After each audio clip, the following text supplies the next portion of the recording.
Assalamualaikum, Pak Bagus.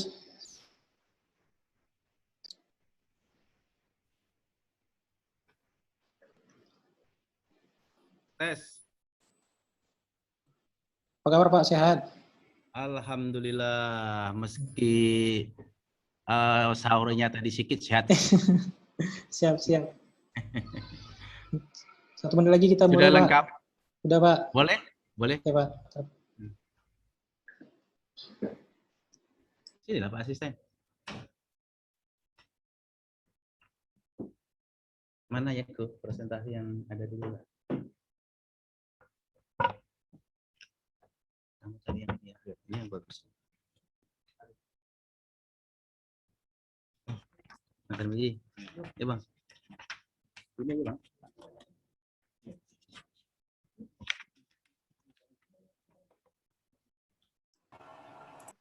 Kita mulai ya. Bismillahirrahmanirrahim. Assalamualaikum warahmatullahi wabarakatuh. Waalaikumsalam warahmatullahi wabarakatuh. Pagi semuanya. Bersyukur kepada Allah, berserah kepada Rasulullah. Terima kasih kesempatannya pagi hari ini sudah berkenan hadir di dalam diskusi Walhi Riau sempena memperingati Hari Bumi. Dan selama 2 jam ke depan ini kita akan diskusikan terkait pemulihan lahan kritis, terutama di pesisir Provinsi Riau. Nah, salah satunya kita pengen melihat progres pemerintah khususnya Kabupaten Bengkalis dalam pemulihan lahan kritis. Nah, seperti yang kita ketahui, beberapa wilayah, terutama di Bengkalis itu juga di pinggirannya sudah mulai tergerus, terutama abrasi yang sudah berjalan sekian beberapa tahun yang lalu, sehingga mengurangi bibir pantai dan juga mulai merusak ekosistem, ya, terutama mangrove dan bakau. Nah, ini hal yang perlu kita bicarakan hari ini. Untuk membahas topik tersebut, hadir bersama kita yang pertama Bapak Wakil Bupati Bengkalis, Bapak Bagus Santoso. Selamat pagi, Pak. Yo, selamat pagi menjelang siang. Dah siang ya ini. Yang kedua, Bapak Sigit dari Fakultas Teknik Universitas Riau. Selamat pagi, Pak Sigit. Selamat pagi, Mas Fadli. Selamat pagi, Pak Wakil Bupati. Pagi, Pak. Yang ketiga itu Ketua Kelompok Tani Hutan Desa Pemotang Duku, Bapak Burhanuddin. Selamat pagi, Pak.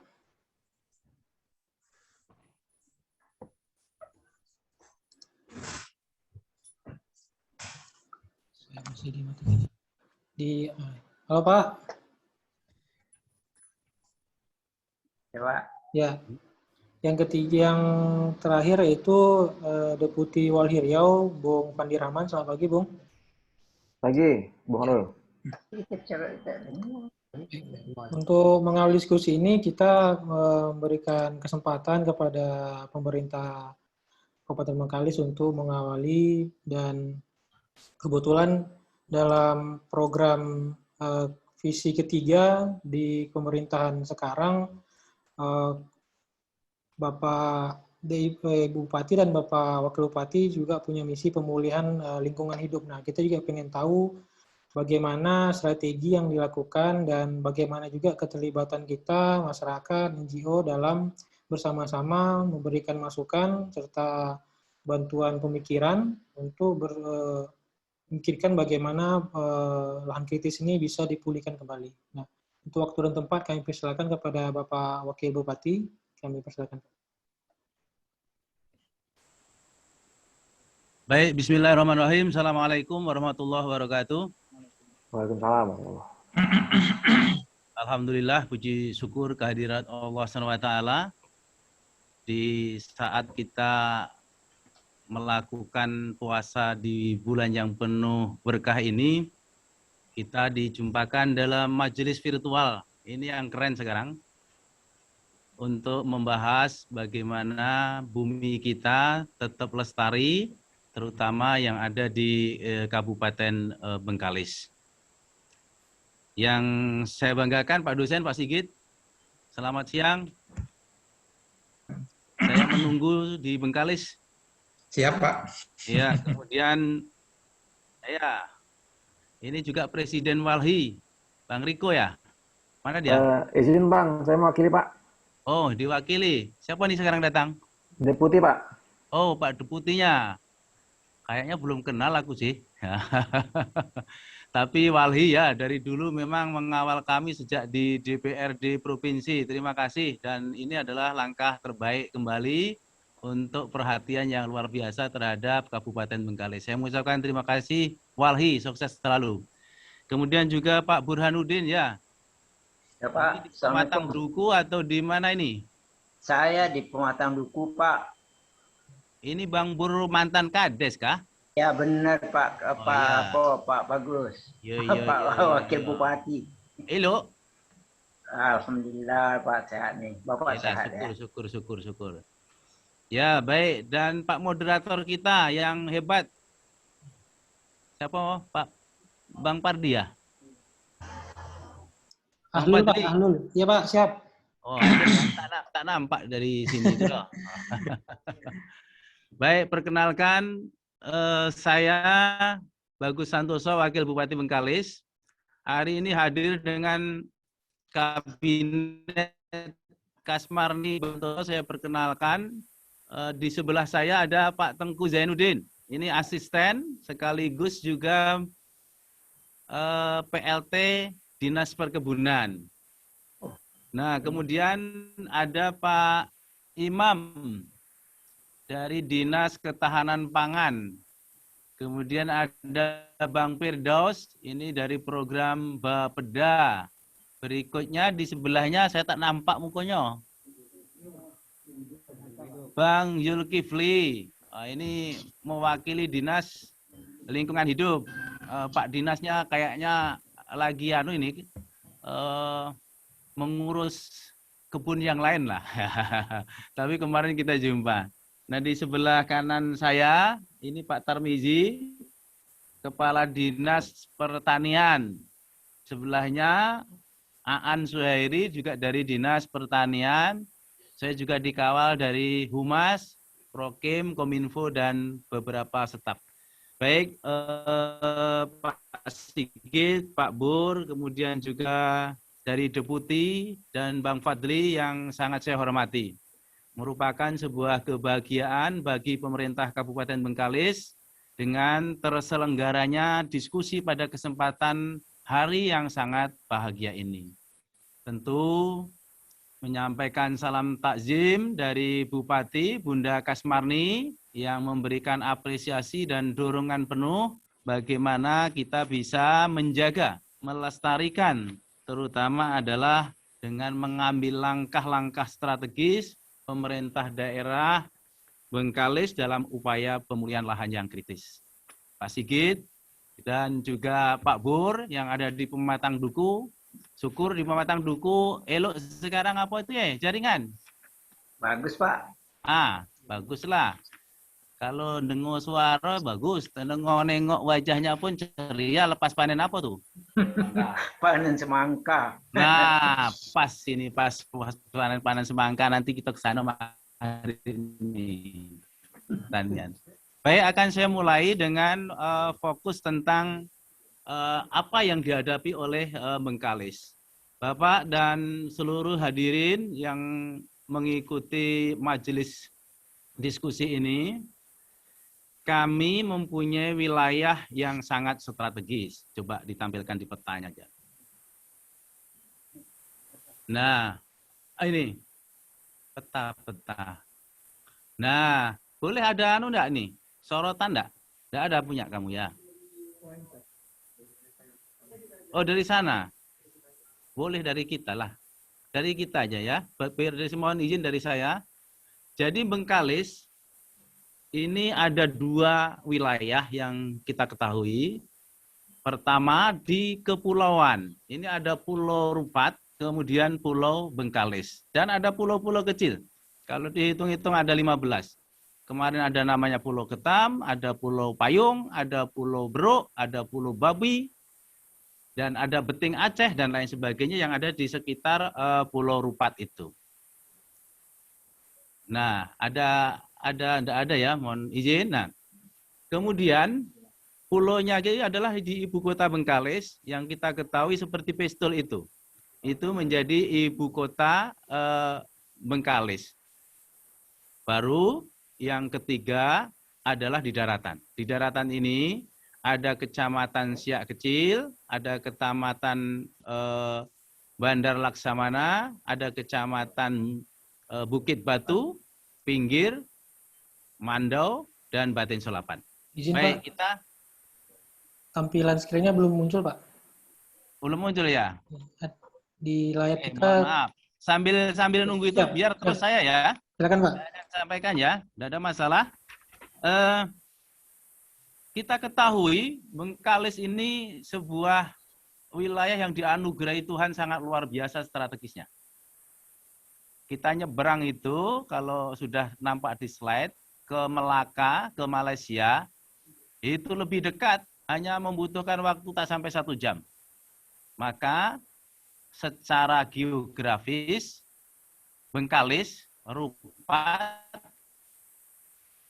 itu orang-orang tua kita seperti Kondangang, Kenduri, bahkan beranak pinak, ada keluarga yang ada di seberang itu.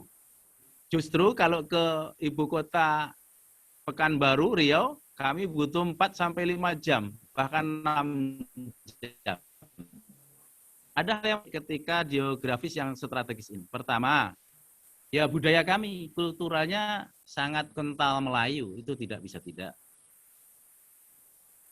Nah, yang kedua, yang paling menyedihkan adalah ketika karena berhadapan dengan Selat Malaka, maka lingkungan kami yang menjadi sebuah bencana bukan keberkahan. Kenapa? Lalu lalang itu di Selat Melaka itu selain menimbulkan gelombang yang besar, juga ada limbah. Limbah kapal, minyak kapal, kentutnya lah. Nah, makanya sepanjang pesisir Pulau Utara, Pulau Bengkalis, sebagian Pulau Sumatera yang ada di sepahat itu, kami dihantam musibah. Apa musibahnya? Itulah yang disebut dengan abrasi. Abrasi ini sangat luar biasa. Bahkan kalau dipetakan kita ada 150 kilo lebih di sepanjang pesisir itu. Dan kita tak kuasa untuk membendungnya itu. Maka kami menjerit membutuhkan pertolongan ini dari wali, dari pemerintah provinsi, dari pemerintah pusat, dari perusahaan, dari korporat, bahkan juga dari donatur-donatur yang mempunyai kekuatan untuk membantu menghadang lajunya abrasi ini. Karena sampai 7-10 meter per tahun. Apa yang terjadi? Ada sebuah anekdot warga kita yang di Pejang Pesisir itu, di Mentayan misalnya, Kecamatan Bantan, di Pudung Bantan Air, Kecamatan Bantan. Saya tak takut dijajah Malaysia. Tapi yang saya takutkan ini ketika desa kami nyemplung semuanya jadi laut. Dan Pak Sigit, ini di Bengkalis ini sekarang luar biasa. Banyak pemukiman rumah, tempat ibadah, kebun, bahkan kuburan yang sudah anjlok ditelan laut itu. Nah, ini menjadi sebuah bencana yang belum bisa tertanggulangi. Petakannya lagi apa? Kita mempunyai kewenangan dulu untuk sedikit banyaknya mengatasi dengan menanam mangrove atau menganggarkan pemecah gelombang meskipun tak ada daya kekuatan. Nah, sekarang kewenangan itu dicabut. Kita tak bisa membendung ataupun sedikit menganggarkan dengan kekuatan dana kita untuk mengatasi itu karena menjadi wewenang Jakarta. Kita hanya fasilitasi, mediasi, berteriak lantang supaya Jakarta memperhatikan kampung kita ini. Dan alhamdulillah memang sejak di 2020 ini ada keajaiban baik dari Kementerian Lingkungan Hidup, dari PUPR, bahkan kemarin dari Badan Restorasi Gambut Mangrove. Mereka sangat antusias, andil, prihatin, dan bahkan membawa bantuan-bantuan untuk ikut sedikit banyaknya menanggulangi abrasi yang ada di Pulau Bengkalis, Pulau Sumatera, kemudian Pulau Rupat yang ada di wilayah Kabupaten Bengkalis. Jadi benar apa yang disampaikan oleh Bang Fadli, kami mempunyai visi misi untuk menjaga lingkungan ini supaya anak keturunannya tidak hanya mendengar cerita tentang Pulau Bengkalis. Nah, di Bengkalis ini ada isu strategis itu 3 terhadap bencana itu. Apa saja? Pertama adalah abrasi pantai yang baru saja saya sampaikan secara singkat tadi. Fokus wilayah penanganan abrasi pantai Kabupaten Bengkalis itu kami di Pulau Bengkalis, yang kemudian di Pulau Sumatera, yang ketiga di Pulau Rupat. Nah, isu yang kedua adalah lingkungan hidup berikutnya adalah kebakaran lahan dan hutan, kekar laut. Ini persoalan serius yang selama ini menjadi isu lokal, nasional, bahkan internasional. Perkembangan terakhir kita syukur alhamdulillah, kemarin Pak Kapolda turun, Pak Dandim turun, semuanya ikut bergotong royong memadamkan api. Dan secara grafik kita ada kemajuan, spot-spot titik-titik kebakaran itu sudah kecil dibandingkan tahun-tahun lalu. Dan alhamdulillah lagi Tuhan memberikan berkah menghujani ketika masih panas-panasnya, gencar-gencarnya terjadi kebakaran. Dan alhamdulillah sekarang memang sudah tidak ada lagi titik kebakaran itu. Nah, yang ketiga itu adalah isu pengelolaan sampah. Pengelolaan sampah. Sampah ini meskipun ada sebuah pepatah mengatakan sampah itu adalah emas, namun kami mengalami sebuah persoalan yang sangat sulit ketika untuk mewujudkan itu. Karena apa? Ya belum kesadaran masyarakat. Yang kedua juga belum adanya sarana prasarana yang memadai. Nah, ini dari 3 komponen tadi kami membutuhkan bantuan, masukan, advice dari seluruh stakeholder, tidak hanya dari pemerintah, tapi juga dari swasta. Nah, akhirnya kami dari Kabupaten Bengkalis ini memiliki arah kebijakan pembangunan bidang lingkungan hidup. Di antaranya kami sudah mengawali dengan pemantapan perencanaan lingkungan dan sistem informasi lingkungan hidup. Berikutnya juga peningkatan koordinasi, pencegahan, dan penanggulangan pencemaran, kerusakan lingkungan, serta pemulihan kualitas lingkungan. Kita tahu di Bengkalis ini ciri khasnya adalah air gambut. Jadi air, udara, dan tutupan hutan lahan kita adakan koordinasi secara menyeluruh. Kemudian juga kami persiapkan peningkatan partisipasi dan aksi nyata para pihak dalam perlindungan dan pengelolaan di lingkungan hidup. Nah, kemudian tentu yang tidak lepas dari kesemuanya adalah penguatan kapasitas, pengelolaan lingkungan hidup, pengawasan, dan penegakan hukum lingkungan secara terpadu. Alhamdulillah sekarang berangsur. Banyak lembaga-lembaga non-pemerintah, NGO, LSM, kelompok, paguyuban yang ikut andil menanggulangi abrasi ini dengan kekuatan ya seadanya. Tapi kekuatannya adalah kekuatan bersama untuk menanggulangi bencana-bencana tersebut. Nah, kita patut bersyukur itu sekarang ada Ikatan Pemuda Peduli Lingkungan yang kemarin juga mendapatkan padat karya menanam mangrove dari Kementerian Lingkungan Hidup. Dan itu juga ada inovasi membuat pemecah gelombang ditemukan dengan harga yang murah, dan ini mungkin menjadi sebuah contoh-contoh yang lain bagi masyarakat untuk ikut menjaga lingkungan kita. Begitu juga lembaga-lembaga lainnya, mungkin Pak Bur juga mempunyai Burhanuddin ini juga mempunyai konsep-konsep yang lain, tapi justru yang memang mengalami kritis bencana itu memang di pesisir utara. Pak Bur mungkin dari sisi budidayanya, namun dalam penanaman mangrove kita utamakan di sisi utara. Kalau yang di sisi selatan pulau itu sudah direta. Secara sendirinya akan tumbuh mangrove, tumbuh-tumbuhan yang lain. Pak Sigit, dari Walhi dan yang lainnya, itu diantara beberapa hal yang akan kami persiapkan. Kemudian juga kami ada langkah-langkah program strategis bidang lingkungan hidup. Apa itu? Di antaranya program perencanaan lingkungan hidup, kemudian program pengendalian pencemaran atau kerusakan lingkungan hidup, program pengelolaan keanekaragaman hayati, program pengendalian bahan berbahaya dan beracun B3, dan limbah bahan berbahaya dan beracun. Sampai akhirnya ke program pengelolaan persampahan.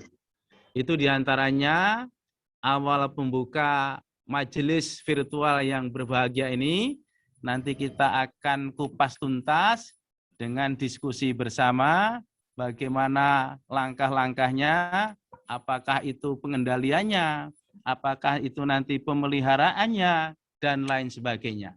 Terus terang kami pemerintah Kabupaten Bengkalis sekali lagi berharap dengan seluruh stakeholder mengetuk hati pemerintah pusat, pemerintah provinsi untuk sama-sama membantu, memberikan advies untuk menanggulangi bencana terutama abrasi yang ada di Kabupaten Bengkalis. Terima kasih, saya sudahi.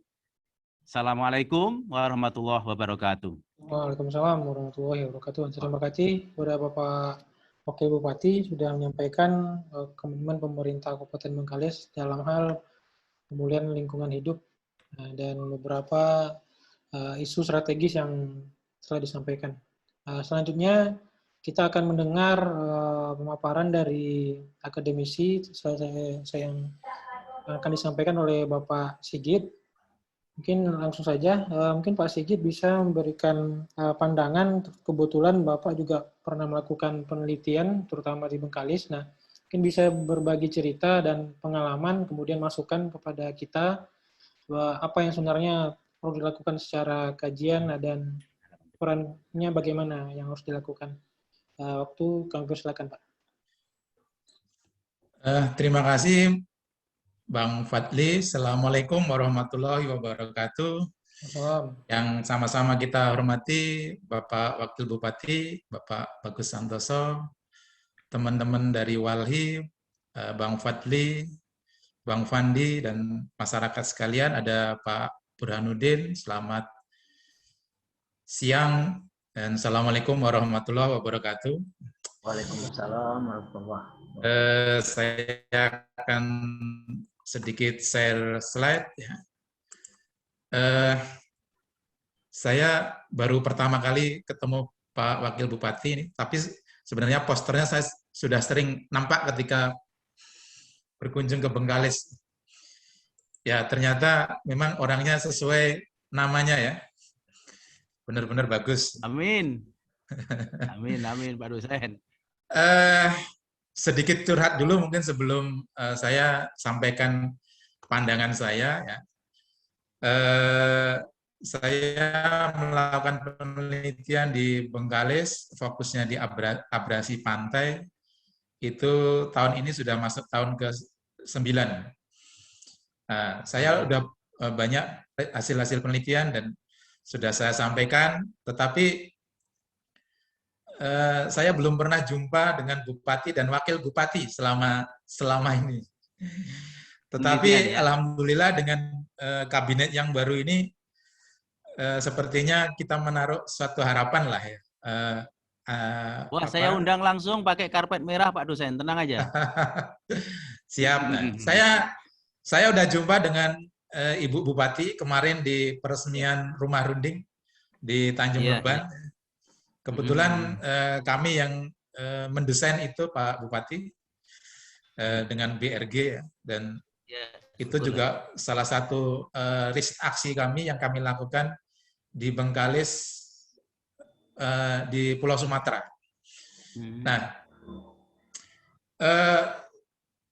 saya pernah presentasi tahun 2019 di Selat Panjang, waktu itu di di FES ya, yang dipimpin oleh Pak Saad Hasibuan waktu itu, yang sebagian penelitian yang akan saya share hari ini sudah saya sampaikan di momen itu, dan waktu itu Pak Saad sangat terkejut sekali dengan kondisi degradasi sedimentasi di pesisir Pulau Sumatera. Dan waktu itu fokusnya memang di Pulau Rangsang dan Pulau Bengkalis. Setelah itu Kemenkomarves itu rutin mengadakan diskusi sebulan 2 kali kalau nggak salah. Saya kebetulan ikut WA group yang itu ya sampai sekarang, dan memang aksi-aksi untuk memulihkan abrasi yang luar biasa dahsyatnya ini itu tidak bisa dilakukan sendiri. Itu harus lintas kementerian, lintas lembaga yang mempunyai tupoksi masing-masing. Tadi saya cukup paham dengan apa yang disampaikan Pak Bagus ya, karena kewenangan yang terbatas sehingga ya cuma bisa menjerit ke Jakarta untuk memperhatikan wilayah yang sangat strategis ini karena berada di perbatasan. Baik, saya ingin sedikit menambahkan, mungkin tadi saya sangat optimis yang disampaikan Pak Wakil Bupati tadi. Beliau sangat menguasai lokasi dan permasalahan, dan mungkin insight saya ini akan menambah beberapa point of view ya. Ternyata mungkin bencana ke depan itu kalau ingin saya sampaikan itu lebih dahsyat ya potensinya. Ya, ini yang akan saya sampaikan. Jadi dari 3 isu utama yang disampaikan Pak Bagus tadi, abrasi, kebakaran, dan sampah, itu saya kebetulan kurang paham dengan sampah, jadi 2 hal saja yang ingin saya singgung, itu terkait dengan abrasi dan kebakaran. Nah, mungkin kita, ya dari judulnya, kita mau memulihkan lahan kritis di pesisir Provinsi Riau. Nah, pertanyaannya adalah seberapa kritis Bengkalis itu? Itu yang mungkin akan saya sampaikan dari beberapa hasil riset yang kami lakukan. Nah, ini adalah wilayah Sumatera, dan yang berwarna merah ini adalah gambut. Dan 50% lebih gambut di Pulau Sumatera itu terletak di Provinsi Riau. Nah, kita lihat di sini Bengkalis ya. Bengkalis baik yang di pulau maupun di Sumatera itu merah semua ya. Jadi dominan sekali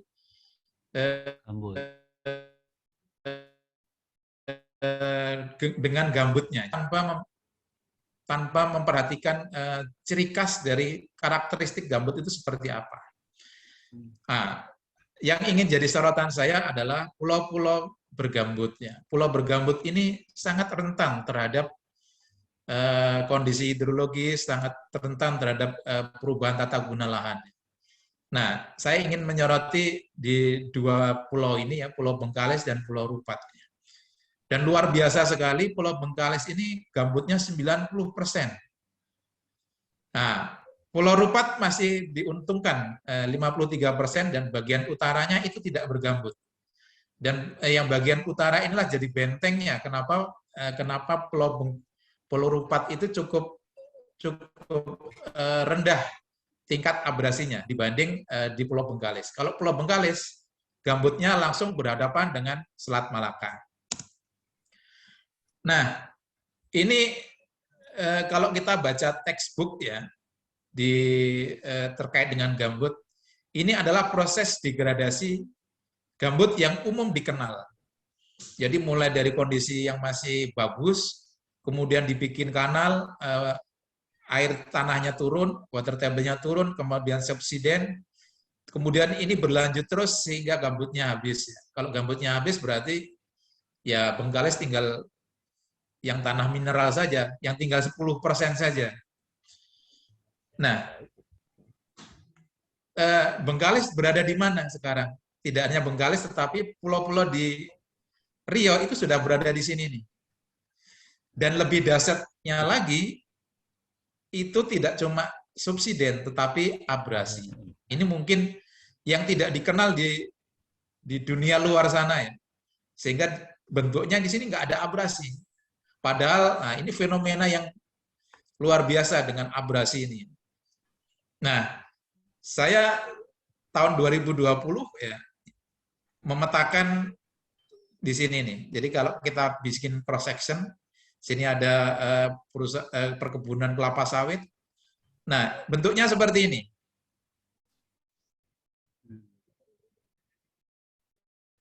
Nah, yang bentuk yang sekarang seperti ini itu masih sampai sana. Nah, jadi dulu seperti ini masih. Sekarang kondisinya seperti ini. Dan di sini akan terus menggogos terus ke arah daratan. Kalau di sini tadi Pak Wabub bilang abrasi 7 sampai 10 meter per tahun. Ya, itu masuk akal. Karena kemarin Ibu Bupati waktu menyampaikan pidato di Rumah Runding itu 1 sampai 2 meter. Itu mungkin perlu dicek lagi kalau 1 sampai 2 meter itu saya rasa tidak logis ya. Karena kalau hasil dari riset kami 10 kali lipat dari itu. Jadi sekitar 10 sampai 20 meter. Nanti saya ingin tunjukkan.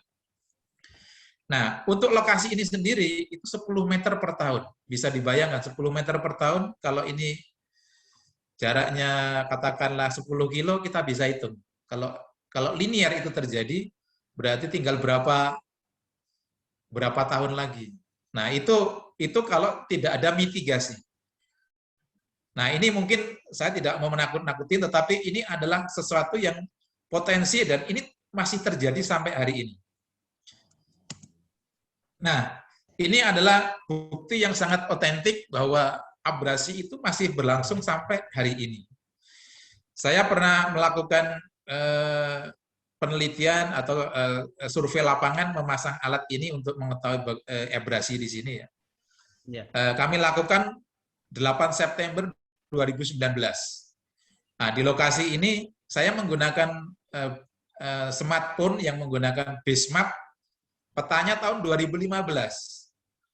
Nah, ketika saya berada di sini, di peta saya ini masih daratan di sini. Padahal kenyataannya saya udah di tengah laut. Nah, tahun 2019, saya berada di tengah laut dengan kedalaman 3 meter. Yang tahun 2015 ini masih daratan. Nah, jadi bisa dibayangkan ini luar biasa. Ini berada di daerah paling ujung sini. Jadi dalam waktu 4 tahun, ini sudah hilang 200 meter dengan kedalaman sampai 3 meter. Nah, itu juga mengejutkan kami karena ternyata abrasi ini masih berlangsung. Ini saya kunjungan baru tahun lalu 2020 ya, masih dalam kondisi awal-awal pandemi, tapi karena kami penasaran pengen lihat ya. Ini kalau Pak Wakil Bupati mungkin pernah ke sini, ini di daerah Simpang Ayam. Di desa Simpang Ayam. Nah, bagaimana apa yang terjadi di sini? Nah, ini luar biasa. Ini bahkan kayu-kayu, pohon-pohon besar pun ikut tumbang. Kenapa pohon-pohon yang besar ini ikut tumbang? Karena ini gambutnya lebih dari 3 meter dan akar dari pohon ini tidak sampai ke tanah mineral. Dia cuma berada di tanah gambut saja. Nah, jadi perbatasan antara tanah mineral dan tanah gambut ini tidak kuat dan ini sangat mudah longsor. Sehingga pohon-pohon besar pun ya, ini gambar saya sebagai pembanding betapa besarnya ini ya, itu juga ikut tumbang. Nah, jadi luar biasa sekali. Ini perlu saya sampaikan bahwa ini tidak cuma akibat gelombang. Gelombang punya kontribusi, tetapi dari darat juga punya kontribusi. Nah, biasanya ini terjadi di musim hujan seperti saat ini. Hujan yang sangat tinggi, itu membuat material gambut ini jadi berat. Kalau berat, maka ini akan tergelincir. Karena bidang longsornya itu tidak punya ikatan yang kuat antara material gambut dan material tanah mineral. Nah, ini kita bisa lihat ya bongkahan-bongkahannya. Di sini ini kalau perkebunan kelapa sawit ini istilahnya green belt-nya itu tinggal 200 meter dan abrasinya 10 meter per tahun. Nah, potensi bencana yang lebih dahsyat lagi adalah ketika abrasi ini sampai di perkebunan kelapa sawit ini. Kenapa dahsyat? Karena di sini banyak kanal seperti ini. Nah, kanal-kanal ini satu zona air, artinya dia terhubung satu sama lain, tidak ada yang menyekat-nyekatnya. Jadi kalau ini abrasinya sampai di sini, maka di sini akan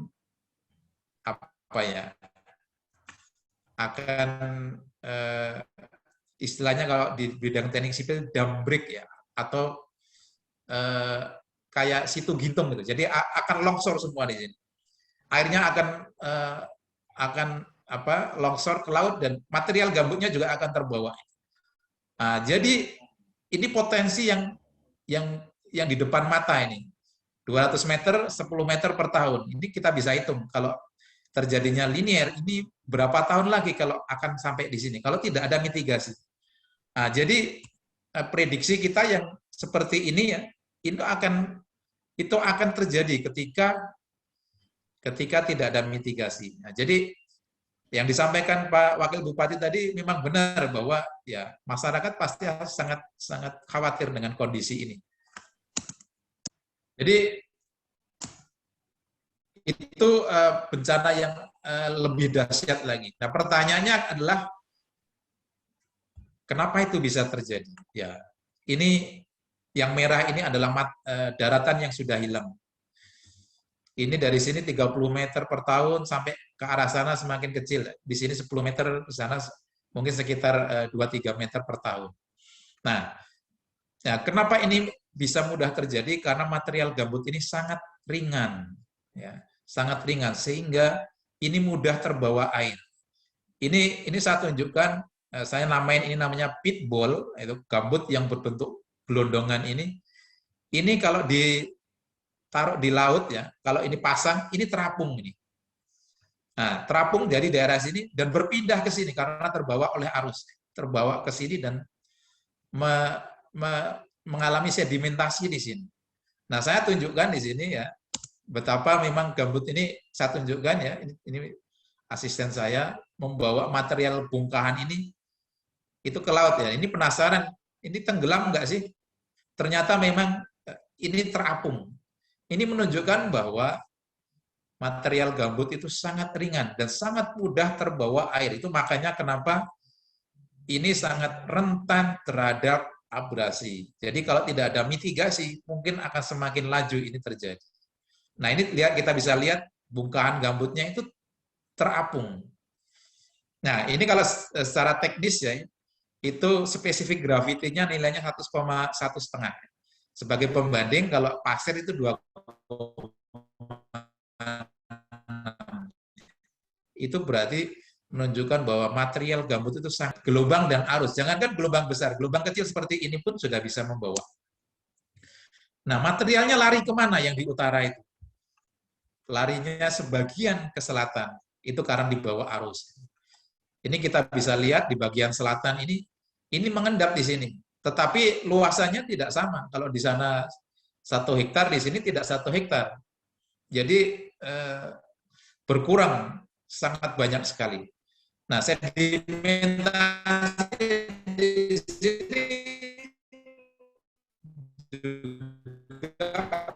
tentu menimbulkan dampak ya. Nah, kita bisa lihat di sini. Ini para nelayan ini bisa sandar di sini karena sini sudah mengalami sedimentasi. Sehingga kalau pas surut, nelayan-nelayan ini nggak bisa naruh perahunya atau kapalnya di sini. Nah, kita bisa lihat ini kalau dipetakan di utara. Nah, ini kalau dermaga ini itu adalah ini.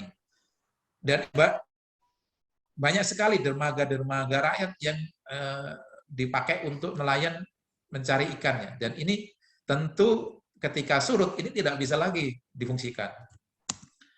Nah, itu gambaran tentang abrasi dan sedimentasi.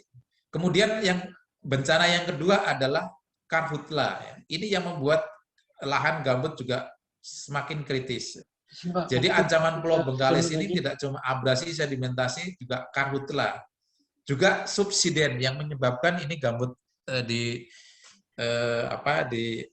Pulau Bengkalis dan sekitarnya cepat mengalami degradasi.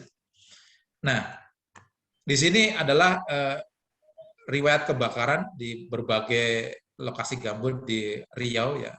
Yang perlu dapat perhatian adalah kenapa di pulau-pulau gambut ini cepat terbakar dibanding yang di Pulau Sumatera.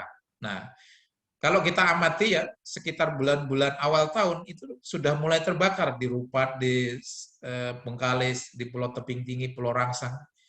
Itu karena lahannya gambutnya cepat kering dibanding yang di Sumatera. Kenapa cepat kering?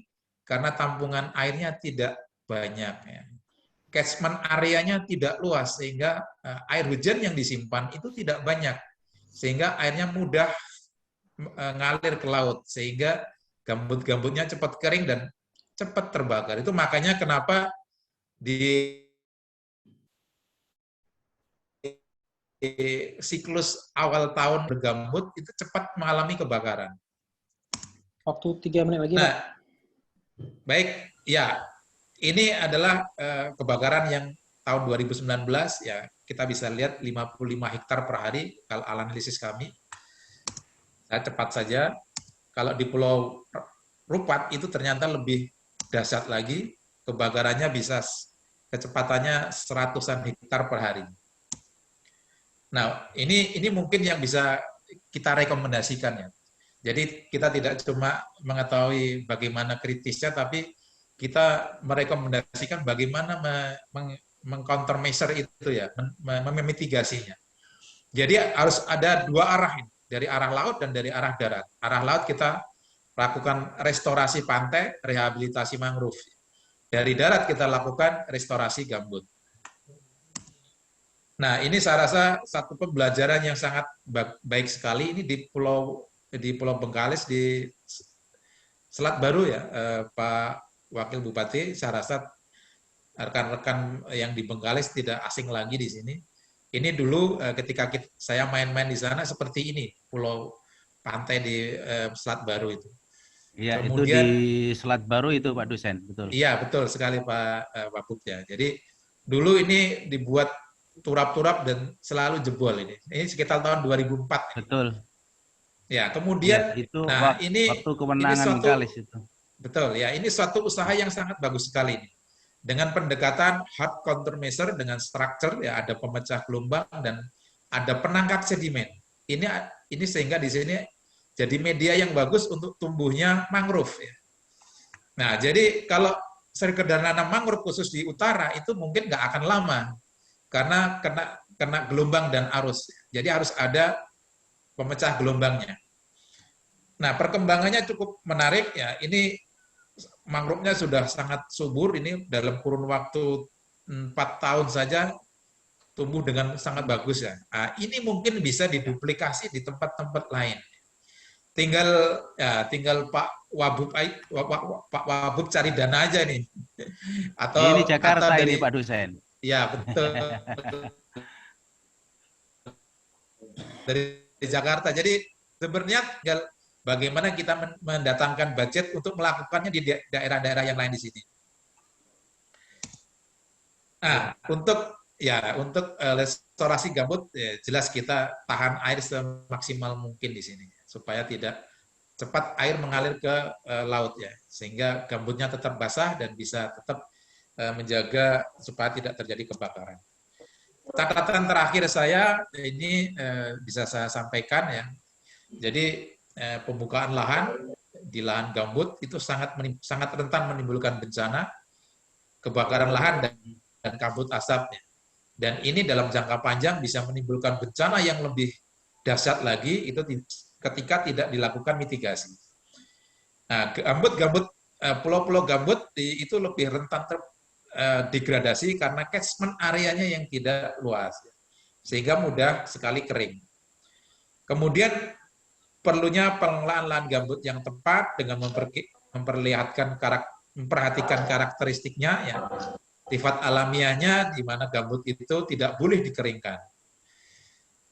Saya rasa itu Mas Fadli, Pak Wakil Bupati, dan teman-teman Walhi, Bapak Ibu sekalian yang bisa saya paparkan. Mungkin bisa kita nanti diskusi lebih lanjut, ya, memikirkan bagaimana usaha-usaha ke depannya. Terima kasih. Assalamualaikum warahmatullahi wabarakatuh. Waalaikumsalam warahmatullahi wabarakatuh. Terima kasih Pak Sigit telah menyampaikan pengalaman dan hasil penelitiannya yang dilakukan di Kabupaten Bengkalis, dan beberapa masukan untuk perbaikan terutama di lahan-lahan di pinggir pesisir Pulau Bengkalis, ya. Nah, selanjutnya kita akan mendengarkan pengalaman yang dari masyarakat, terutama kelompok tani hutan di Desa Pematang Duku. Nah, kita juga pengen dengar komitmen dan langkah-langkah yang dilakukan oleh kelompok tani, terutama dalam pemulihan lingkungan. Nah, sebelumnya karena azan masuk, saya minta izin untuk break 1 menit dulu. Habis itu kita mulai. Terima kasih.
Gimana? Jadi sekarang masih.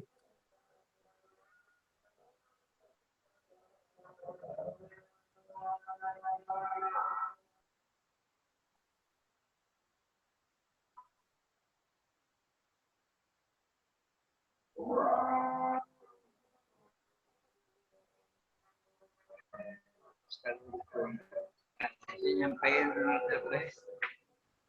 nah,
Baik, kita lanjut diskusinya. Nah, kali ini kita akan mendengarkan pengalaman dan komitmen dari kelompok tani hutan di Desa Pematang Duku. Kita pengen dengar bagaimana mereka di sana masih ada tegakan kawasan bakau yang masih bagus dan sampai sekarang masih dipertahankan. Nah, mungkin kita pengen mendengarkan cerita-cerita yang masyarakat lakukan terhadap kepedulian terhadap lingkungan. Nah, pada Bapak Burhanuddin kami persilakan. Silakan, Pak. Assalamualaikum warahmatullahi wabarakatuh. Selamat siang Bapak-Bapak. Di sini akan kita sampaikan sedikit yaitu pengalaman kerja kita di kelompok tani hutan kita di Pematang Duku.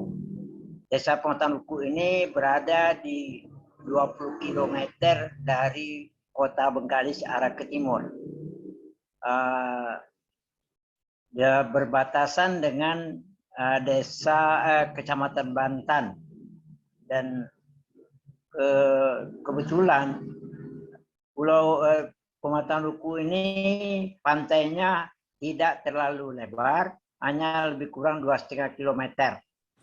Di pantai sekarang hutan bakau kami ini berada seluas sekitar 400 hektar yang sampai ini hari hutan tersebut masih terjaga bagus. Dan setelah kami adakan survei, hutan kami ini yang kritis lebih kurang 43 hektar.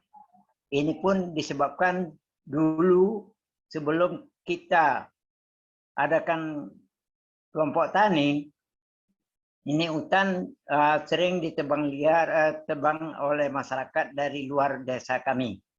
Jadi hutan ini sekarang yang kritis lebih kurang 43 hektar dari 400 hektar yang ada. Alhamdulillah hutan bakau kami ini masih terjaga, dan masih ada yang hutan ini yang diameternya kalau kita itu ada lebih kurang 1 meter, 1,5 meter, yang kalau kita tebang satu pokok ini bisa mencapai, mungkin kalau dibikin kayu arang bisa sampai 2 ton gitu. Jadi alhamdulillah hutan kami masih terjaga. Ini berkat adanya kelompok tani hutan yang kami bentuk pada tahun 2002. Tapi tereges di Kehutanan Pekanbaru itu tahun 2020. Jadi saat ini kelompok tani ini cukup berarti untuk mengawasi hutan bakau yang ada di desa kami. Kebetulan hutan bakau kami ini tidak berada pada hutan gambut, tapi berada pada daerah tanah mineral gitu. Atau kata orang Melayu sini hutan tanah liat. Jadi bukan di tanah gambut. Jadi alhamdulillah hutan bakau ini masih terjaga. Jadi dalam hal ini juga kami dari kelompok tani ini mengharapkan juga bantuan atau uluran tangan dari Pemda Bengkalis untuk mensupport kelompok ini, sehingga hutan bakau yang ada ini dapat kami jaga atau kami lestarikan. Saya selama ini memang kalau hutan bakau ini rusak itu adalah disebabkan sebelum terbentuknya kelompok tani kami, ini dulu dari desa luar, dari Pematang Duku ini sering mencuri atau tebang liar kayu ini untuk dijual kepada penampung kayu yang dibawa ke Malaysia ataupun ke Singapura, ataupun juga mungkin ke dapur-dapur arang yang ada di sekitar desa Pematang Duku. Jadi alhamdulillah sejak berdirinya kelompok ini, hutan ini dapat kita kawal bersama. Jadi saya rasa itu saja yang dapat saya sampaikan. Lebih kurang kami mohon maaf. Wabillahi taufiq wal hidayah. Wassalamualaikum warahmatullahi wabarakatuh.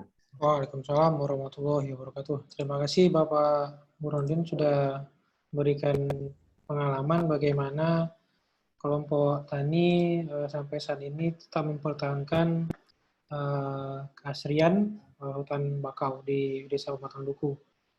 Nah, ini juga sebagai penyemangat kita, ternyata masyarakat juga masih mempunyai kepedulian terhadap lingkungan.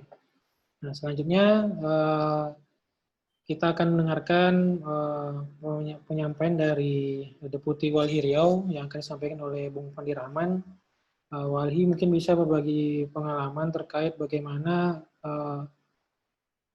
kebijakan yang terkait hutan, kemudian gambut, kemudian isu-isu bencana yang dilanda oleh Provinsi Riau, khususnya Bengkalis. Nah, kemudian bagaimana masukan untuk pemerintah dalam hal menyiapkan tata ruang di kabupaten, sehingga daya tampung, daya dukung itu juga masih berpihak kepada ekologis ya, dan keterlibatan masyarakat dan CSO dan Pemda juga di mana posisi itu. Nah, mungkin itu kepada Bung Fandi kami persilakan.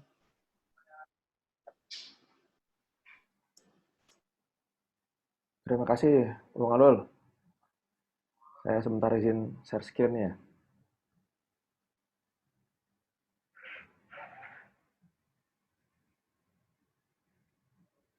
Sudah terlihat, Lul?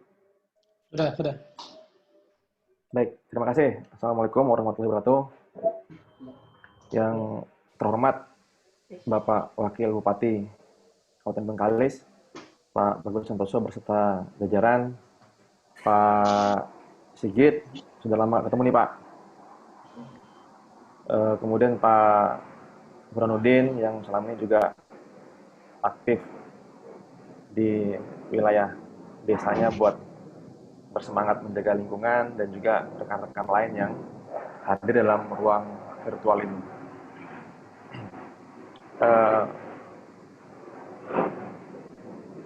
Yang tadi sudah disampaikan oleh pemerintah Kabupaten Bengkalis dan juga Pak Sigit, juga besar pengalaman dari Pak Burhanuddin terkait dengan apa yang terjadi dan telah dilakukan. Ya sebenarnya siapa sih yang mau begini ya, tapi kondisi saat ini ya ruang kita, lingkungan kita, alam kita dalam kondisi yang tidak baik-baik saja.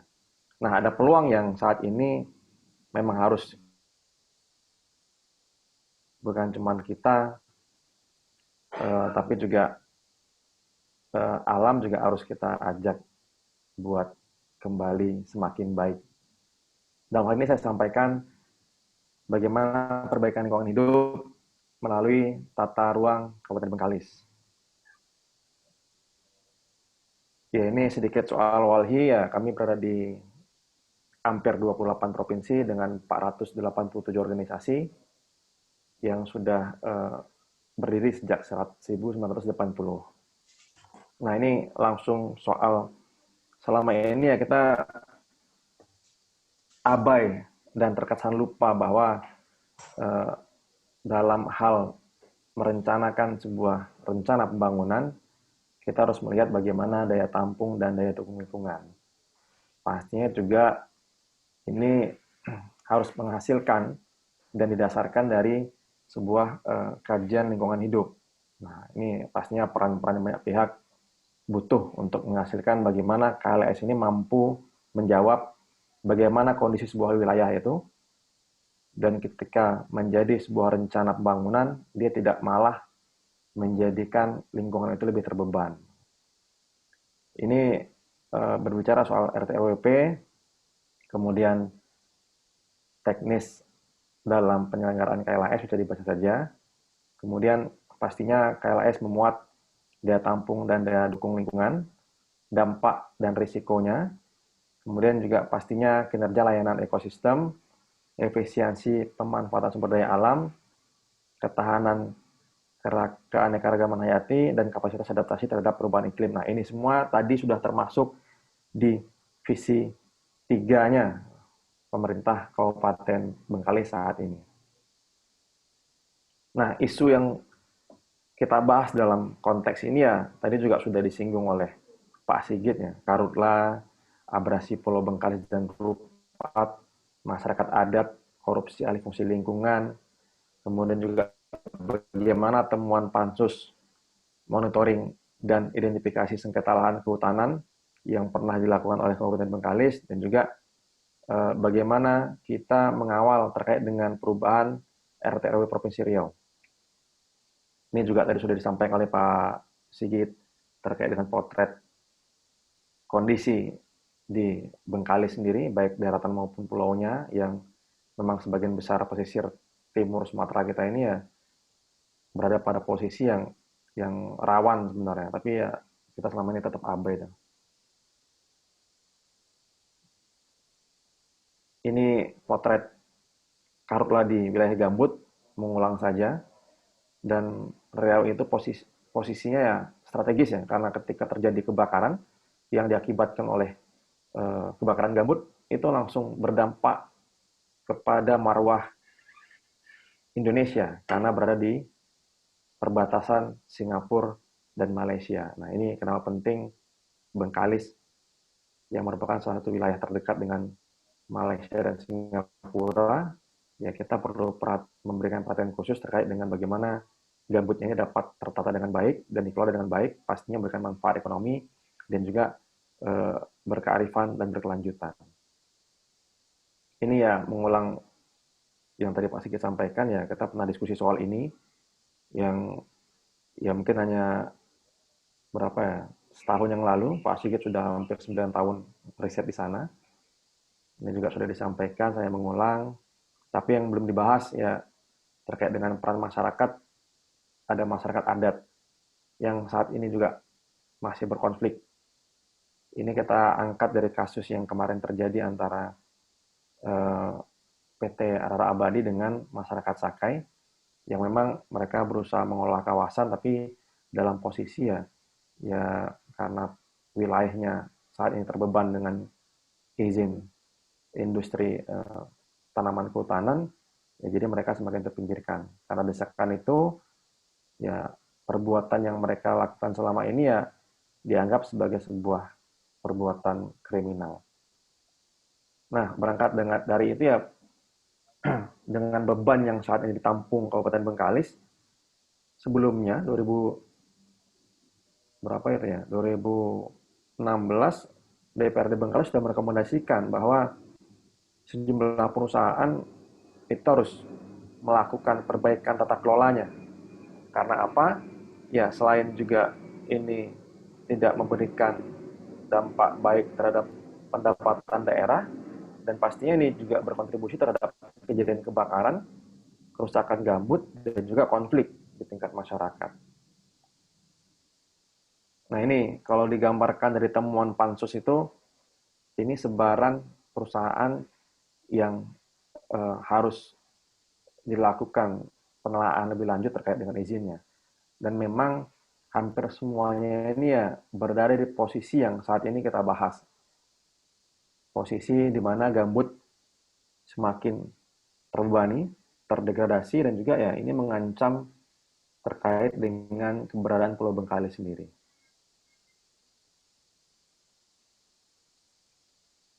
Nah, Wali Riau bersama J.K. Lahari menggugat Perda 10 tahun 2018 terkait dengan rencana tata ruang wilayah. Nah, kenapa? Karena kita lihat dan hasil kajian dari beberapa akademisi, rancangan ini belum berdasarkan atas KLHS bagaimana dimandatkan oleh regulasi yang berlaku, dan juga ketika ini dilaksanakan berpotensi nanti memperparah kondisi kerusakan baik di Riau-nya maupun di kabupaten yang saat ini sedang dalam kondisi terdesak. Salah satunya adalah Bengkalis.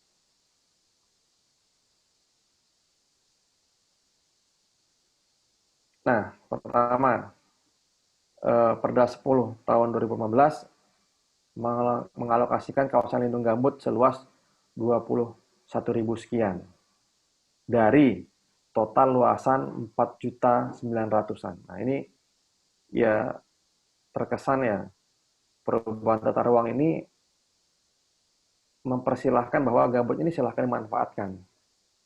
Tapi tidak melihat bahwa kondisi gambut yang saat ini sudah menjadi lokasi kejadian kebakaran berulang, juga dalam kondisi yang tidak baik-baik saja, itu ya menjadi sebuah risiko ke depan ketika ini dimanfaatkan secara besar-besaran ya yang terancam bukan cuma Bengkalis, tapi juga Riau sendiri.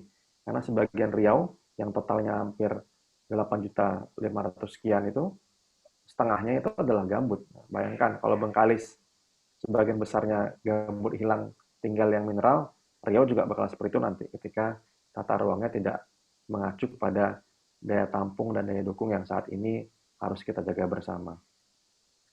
Kedua juga usulan perotan sosial yang saat ini mampu memberikan ruang kepada masyarakat dan pemerintah untuk melakukan perbaikan tata kelola, yaitu dipersulit saat itu. Tapi saat ini alhamdulillah percepatan perotan sosial di Provinsi Riau menjadi lebih baik karena rekomendasi ini ya dapat dikesampingkan. Ini mengesampingkan kewenangan kementerian terkait dengan penetapan kawasan hutannya. Kemudian keempat, yang tadi saya sampaikan ya tidak berdasarkan KLHS yang diberikan persetujuan oleh KLHK.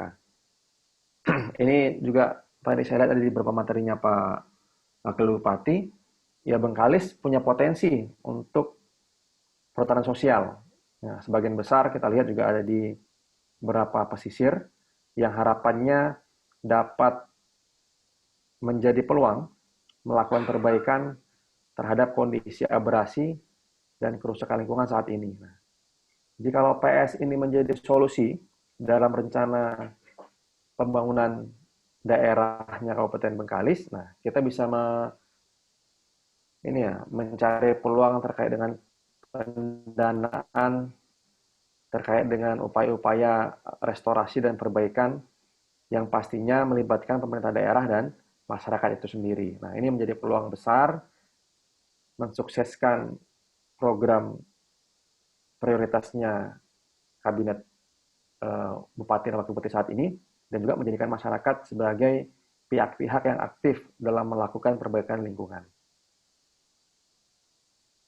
Nah, singkat saja, rekomendasi yang dapat kami sampaikan saat ini, kebetulan Bengkalis belum punya rencana tata ruang wilayah kabupaten, nah harapannya ya dapat segera menyusun RT/RW KAP yang pastinya nanti setelah melakukan perubahan terhadap rencana tata ruang provinsi. Nah, meminta pemerintah Kabupaten Bengkalis meninjau kembali izin sejumlah perusahaan, salah satunya PT Tarawadi yang berkonflik dengan masyarakat adat. Kemudian DPRD Bengkalis meminta kepada pemerintah daerah agar segera melakukan perubahan Perda 10/2018 karena kalau ini belum dirubah ya menjadi salah satu penghambat Bengkalis menyusun rencana tata ruangnya. Kemudian menjalankan mandat Perpres 86 tahun 2018 dan Impres 8 tahun 2018 terkait dengan implementasi reforma agraria dan juga pelaksanaan moratorium izin pemberian izin terhadap perkebunan kelapa sawit, dan selanjutnya ya yang lupa saya catat di sini melakukan peninjauan kembali terhadap sejumlah izin yang mereka berada di wilayah-wilayah rawan yang saat ini masih terjadi kebakaran hutan dan lahan, juga menjadi wilayah yang masih berkonflik dengan masyarakat, baik itu masyarakat tempatan maupun masyarakat adat. Baik, akhir kata, terima kasih. Assalamualaikum warahmatullahi wabarakatuh. Waalaikumsalam warahmatullahi wabarakatuh. Terima kasih Bung Pandi sudah memberikan pemaparannya. Ya mungkin di sini ada masukan ya terkait pemulihan itu juga dalam bentuk peluang perhutanan sosial atau TORA, sehingga masyarakat juga terlibat dalam pemulihan lingkungan dan melakukan perbaikan-perbaikan serta menjaga kembali kawasan-kawasan yang sudah kritis. Nah, selanjutnya kita akan buka ruang bertanya kepada peserta yang hadir di ruang virtual ini. Kami persilakan untuk bertanya kepada narasumber yang sudah menyampaikan materinya dari pagi hingga siang hari ini. Silakan kepada peserta untuk memberikan pertanyaan.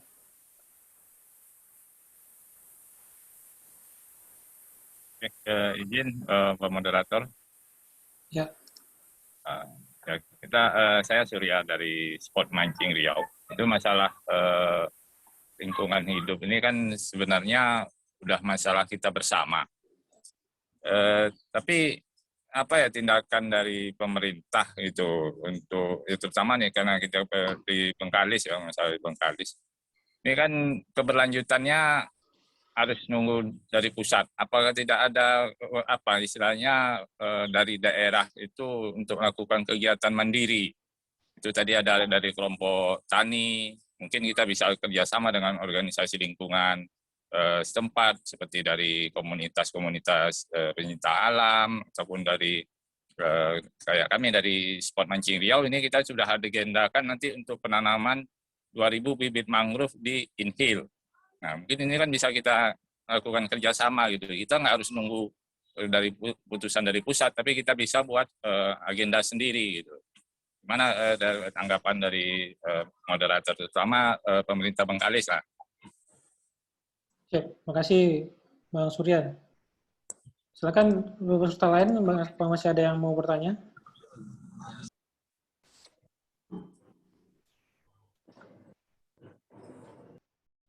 Kalau tidak ada, kami serahkan kepada Pak Wakil Bupati. Di sini ada peserta menanyakan inisiatif pemerintah kabupaten apakah masih ada dan bagaimana melibatkan komunitas dan NGO dalam jangka pendek ini terkait pemulihan lingkungan.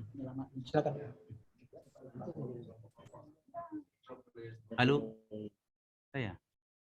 Ada yang bertanya? Halo Pak.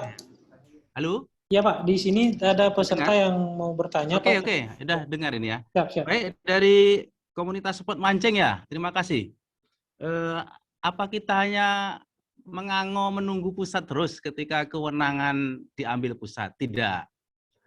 Sejauh ini kita tetap berupaya. Pertama, pemerintah tetap melakukan tindakan di spot-spot yang kritis. Berswadaya dengan masyarakat. Bahkan misalnya contoh di Pambang Pesisir, itu juga dengan upaya melalui dana desa, otomatis dana pemerintah juga membuat bronjong-bronjong ya, secara mandiri juga, gotong royong, tapi tak bisa mengatasi juga. Begitu juga saya ingat ketika saya wakil ketua DPRD, bupatinya Pak Samsul Rizal, kita coba di Muntai itu. Tapi hancur berkecai, karena juga belum mendapatkan konstruksi yang tepat, apa yang harus dibangun gelombang itu. Seperti yang disampaikan oleh Pak dosen Pak Sig, itu tadi ada gambar di Simpang Ayam namanya. Jadi di situ tebing sangat tinggi, curam, dan itu namanya sesai.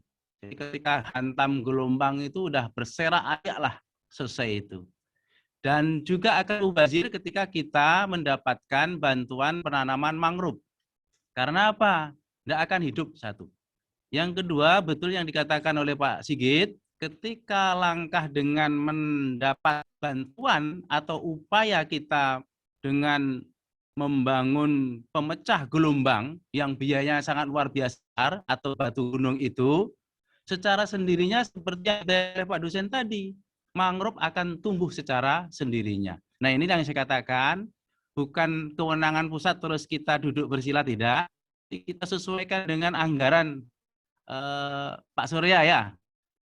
Karena ketika kita membuat kebijakan ini memang dilematis. Satu sisi ketika kita membangun turap gelombang pemecah yang panjangnya, mohon maaf saya sebutkan di sini, di Bengkalis ini panjangnya mencapai berapa tuh yang sangat kritis? Itu ada 222,5 km. Terus apa yang sudah dibuat oleh pemerintah? Kita sebetulnya sudah melaksanakan. Baik dari APBD, Bengkalis, provinsi, APBN, tapi hanya kuat 31,6 kilometer. Yang kritis dari 222 km itu 121 kilometer. Nah, kita layangkan surat permohonan bagaimana pusat, karena ini adalah pulau terdepan, terluar, yang berhadapan dengan Melaka, artinya ini adalah juga kewajiban APBN, itu kita 2,3 triliun. Saya juga sudah sampaikan ke Pak Gubernur, Pak Samsuar, kemudian juga ke PUPR yang ada di Jakarta sana. Mudah-mudahan proposal ini tidak lanjuti. Dan betul, ada memang membuahkan hasil. Tapi sekali lagi hanya sepit kecil-kecil. Di Pambang Pesisir, di Pudung Banten Air, kemudian sedikit di Rangsang. Nah, kita berharap tahun-tahun berikutnya akan bertambah, dan saya akan koordinasi nih dengan Bapenda, Bapeda, kemudian PPR. Kalau memang ada kekuatan dari pemerintah daerah untuk mengatasi yang kritis itu, karena pusat juga sudah membantu, ya kita harusnya juga lebih giat dengan menganggarkan sekuat kemampuan kita. Jadi seimbang dan wajib itu.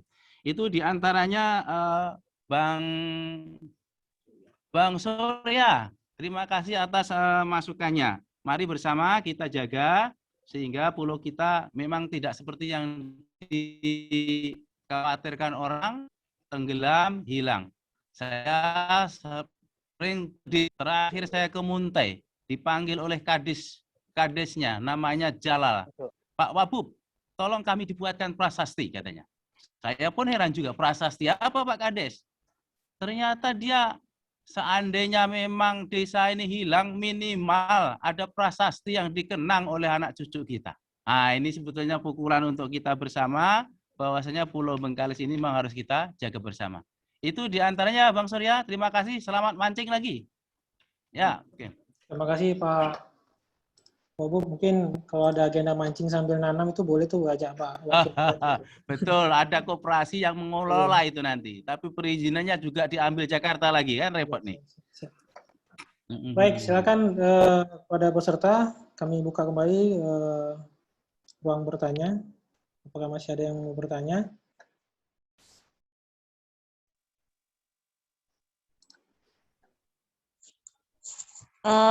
Izin Ya, bisa silakan. sharing atau nanya gitu ya? Ya kan Kak Kuni? Baik, terima kasih. Assalamualaikum, selamat siang Bapak Ibu, Pak Wakil Bupati yang saya hormati. Mohon maaf pakai masker karena lagi di ruang umum ini Pak, tapi dari tadi saya dengerin dari awal cerita kita tentang abrasi di Pulau Bengkalis ini ya. Itu Pak Wabub, Pak Bagus, itu rasanya kalau mau dibikinin prasasti, kayaknya saya mau juga lah Pak. Karena kampung bapak saya itu sudah hilang separuh. Di mana di Topang itu? sana itu tanah lahirnya. Di Topang Mas, Pak. Topang, Rangsang berarti. Di Rangsang. Ya. Nah, jadi kalau dulu zaman kecil-kecil, kalau sudah angin utara itu jangan coba-coba keluar atau dekat-dekat laut. Iya, jadi terus kalau misalnya sekarang ini kalau pulang kampung di mana Pak dulu lahirnya tuh di sana di tengah laut, jadi sudah jauh sekali. Jadi kalau mau bikinin prasasti, rasanya saya sudah minta duluan deh bikinin prasasti Pak, kampungnya sudah hilang separuh gitu. Tapi karena memang bicara abrasi di Bengkalis, pulau terluar dengan angin utara yang bagi kami dari kecil sampai sekarang itu kok takut kali Pak ya kalau setiap dengar angin utara gitu, angin utara, nah itu kayaknya sesuatu yang dahsyat akan hilang lah tanah kita, kampung kita. Nah sampai sekarang itu masih terekam. Jadi itu memang tidak bisa kerja sendiri Pak Wabub, memang harus tidak bisa juga dimulai dari misalnya kalau kita berkegiatan di bidang literasi melalui edukasi konservasi, rasanya nggak bisa juga itu menangkis mengembalikan abrasi-abrasi yang sudah hilang. Nah, saya mau tanya ini ke Pak Bagus, kira-kira pemerintah Bengkalis sendiri dari APBD yang kita punya di Bengkalis itu kira-kira berapa persen ya Pak tahun ini yang memang kita fokuskan untuk abrasi? Atau kalau tadi Bapak bilang kita perlu 2,2 triliun, mungkin itu dari pusat kita ngajukan proposal, dibantu juga pemerintah provinsi, Bengkalis sendiri menyediakan misalnya berapa miliar, terus mungkin dana desa, setiap desa juga mungkin diarahkan kepada persoalan pengentasan persoalan lingkungan, itu juga tidak cukup setahun, 2 tahun, 5 tahun, mungkin 10 tahun ya Pak ya. Nah mungkin ikhtiar atau tekad dari Bapak sendiri di pemerintahan Bengkalis itu, kira-kira kita punya anggaran berapa Pak setiap tahunnya untuk abrasi, walaupun yang Bapak bilang sedikit demi sedikit ya, lama-lama jadi bukit.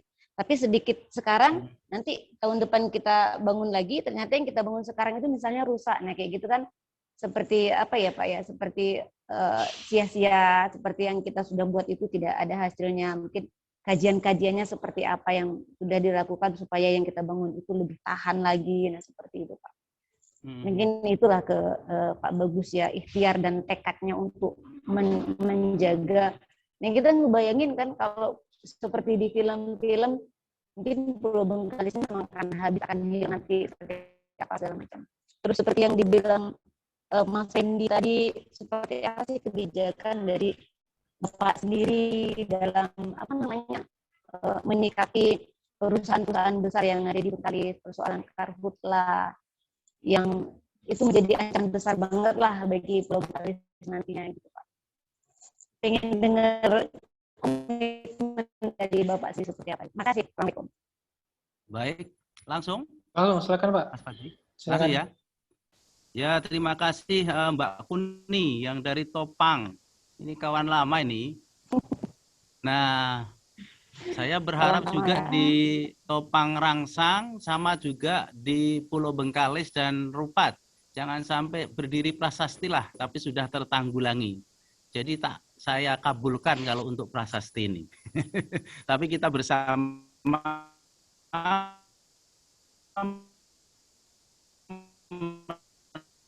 menanggulangi dengan provinsi dan bahkan sekali lagi korporat juga harus andil di sini. Salah satu contoh kami di Bengkalis, di pantai Desa Sekodi sampai Desa Palkon itu sekitar terdampak 13 km. Ini kami pemerintah Bengkalis untuk mengatasi itu di tahun sekitar 2015-17 misalnya itu hanya membangun 500 km. Itu menggunakan dana APD. 500 meter. 500 meter itu anggarannya besar ternyata, 9 kan untuk membangun gang jalan itu sudah selesai Kuni.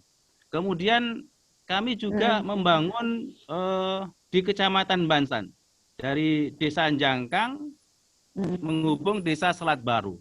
Itu 2,90 km dana APBD kita juga. Itu butuh duit berapa? 245 miliar. Dan itu sudah terbangun dengan breakwater atau pemecah gelombang dan lain-lainnya. Jadi kami juga tidak dalam kembang kempis APBD yang orang mengatakan APBD Bengkalis besar, ternyata tidak. Karena untuk operasional gaji dan tunjangan itu hampir memakan 60% gitu. Tapi kami tetap mengatasi bagaimana gelombang pemecah ini tetap terbangun. Nah, tahun-tahun ini di dalam COVID kami memang terhenti nih. Jangankan untuk gelombang ini kan, sedangkan untuk kelompok-kelompok tani aja kami di stop.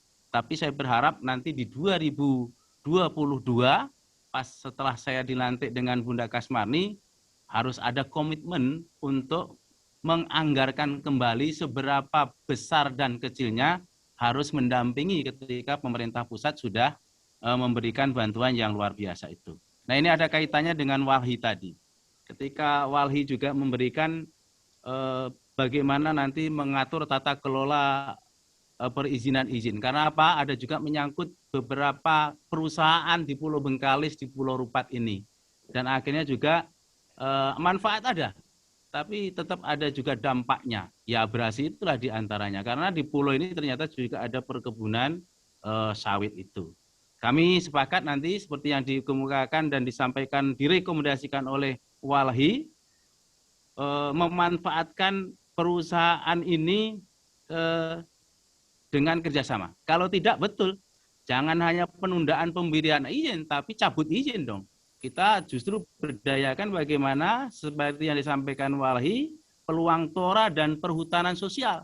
Nah, kami berharap nanti Walhi mengawal kami sehingga kelompok-kelompok kami yang di sekitaran hutan itu seperti Pak Burhanuddin tadi yang menyampaikan, kita mendapatkan bantuan-bantuan, pendampingan-pendampingan untuk memberdayakan tanah-tanah di sekitar yang bisa dijadikan perhutanan sosial itu. Dan betul Pak Walhi, saya juga menambahkan sekali ya Kunia, di RT RW di Kabupaten Bengkalis ini belum kelar sampai sekarang.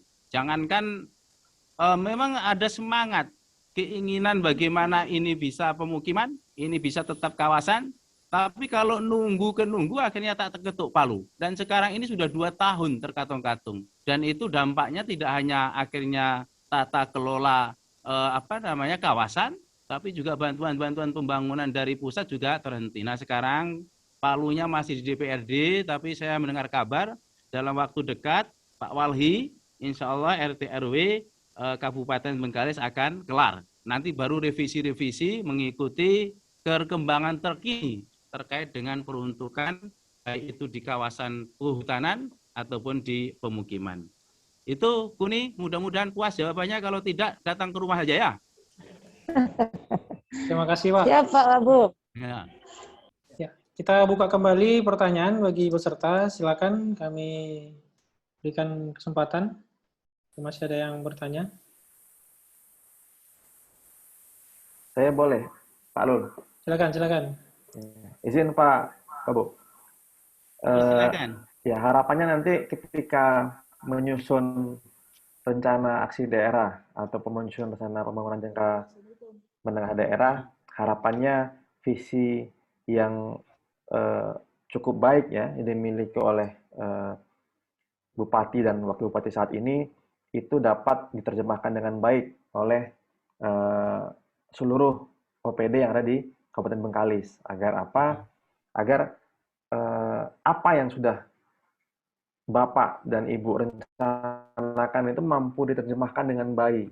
Karena selama ini banyak terjadi miskomunikasi gitu ya. Pemimpin daerah punya visi misi yang baik gitu, tapi tidak mampu diterjemahkan oleh OPD yang ada di daerah. Nah, ini yang menjadi salah satu penghambat bagaimana pencapaian dari tujuan sudah kita rencanakan. Dan harapannya juga nanti ya adalah keseriusan terkait dengan pengalokasian anggaran kepada beberapa visi yang menjadi prioritas kita di Kabupaten Bengkalis, Pak. Terkait dengan penyusunan RT RW Kap, sebelumnya juga kita pernah diundang Pak Bagus oleh DPRD Bengkalis terkait penyusunan rencana RT RW Kap ini. Tapi ya di diskusi pertama juga tidak ada kelanjutannya, jadi kita bingung juga bagaimana hasil yang kita bahas di awal. Dan juga pastinya harapannya kita siap Pak untuk bersinergi membantu dalam mensukseskan beberapa prioritas pembangunan di Kabupaten Bengkalis yang juga masih dalam koridor isu yang selama ini Walhi tangani. Begitu Pak, terima kasih. Baik. Silakan Pak, kalau ada tanggapi. Ya, saya nanggapi, terima kasih Walhi ya. Memang ketika saya diwanti-wanti oleh Pak Arwin nih, senior kita, Pak Azmun, kemudian Pak Fadlah, Anda ada mana birokrasi OPD Anda. Kalau pemimpinnya ngebut, OPD-nya tidur ya sama saja. Nah, insya Allah sekarang saya dikawal OPD-OPD yang giat ini. Seperti yang di samping saya ada Pak Asisten, ada Dinas Pertanian, ada Pebeda. Dan kami juga perlu masukan terus dari Walhi, mengingatkan. Karena kalau saya yang bicara sendiri juga dikira nanti ngoceh terus. Tapi dengan data-data, fakta yang disampaikan oleh Walhi, ini menjadi referensi kami untuk bersama-sama giat untuk mengawal keseriusan alokasi terhadap anggaran. Nah, ini kami minta bantuan ini di provinsi, nanti bisikan Pak Gubernur. Kemudian di Jakarta, kemudian kementerian. Saya tahu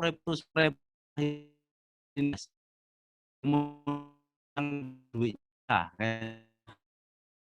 caranya itu tata kelola kayak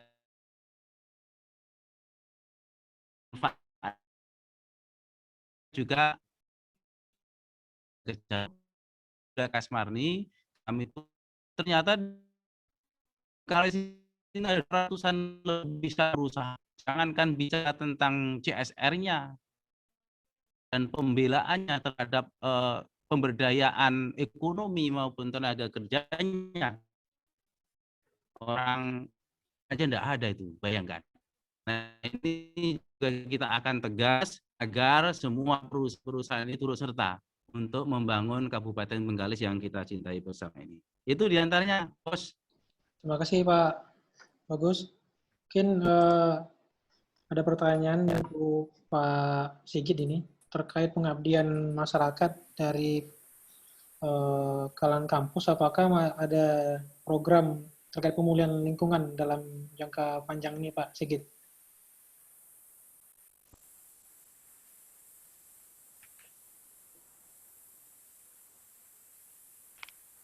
Ya, terima kasih Mas Fadli. Jadi kami Universitas Riau itu banyak banyak pintu untuk mengabdi. Ada lewat Bukerta, ada lewat pusat studi lewat BPM. Yang kami koordinatori adalah Pusat Studi Bencana. Pusat Studi Bencana ini sebenarnya lahirnya dari Tanjung Leban, bisa saya sampaikan. Wah, iya. Jadi kami sejarahnya terbentuknya itu ketika dosen-dosen yang peduli dengan bencana kabut asap ini melakukan aksi di Tanjung Leban tahun 2014-2015.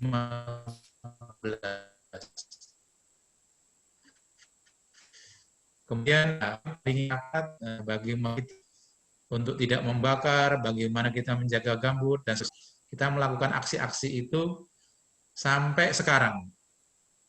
Nah, sampai buat proposal kemarin untuk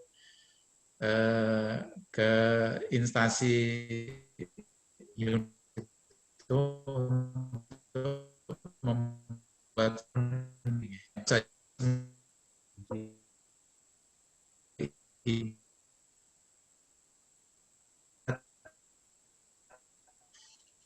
itu sebenarnya ada masa bagaimana terus menjaga gambut dan melestarikan mangrove. Nah, dengan BRG yang mungkin sudah berjumpa dengan Pak Wakil Bupati kemarin sebelum ke Bengkalis itu singgah dulu di UNRI, ya, Ibu Deputi dari Ibu Mirna ya. Terima kasih, bawa duit pula kan. Kami rencana mau berkolaborasi untuk kami di perguruan tinggi ada namanya Kampus Merdeka. Kampus Merdeka itu tidak cuma kampus itu berada di kampus gitu. Kita kuliah itu tidak cuma ada di kampus, tapi lebih ke lapangan. Dan ini kebetulan selaras dengan kegiatan-kegiatan BRG yang akan memang terjun langsung ke lapangan. Kami rencana memang fokus di Pulau Bengkalis ini Pak Wabut ya. Itu kita fokus di 19 desa ini. Mungkin sudah disampaikan ke Ibu Mirna yang rencananya memang kita akan usulkan ke perguruan tinggi ya, yang di mana kegiatan itu sekaligus mendidik mahasiswa kami. Jadi mahasiswa kami tidak kuliah itu di kelas terus ya. Mungkin di lapangan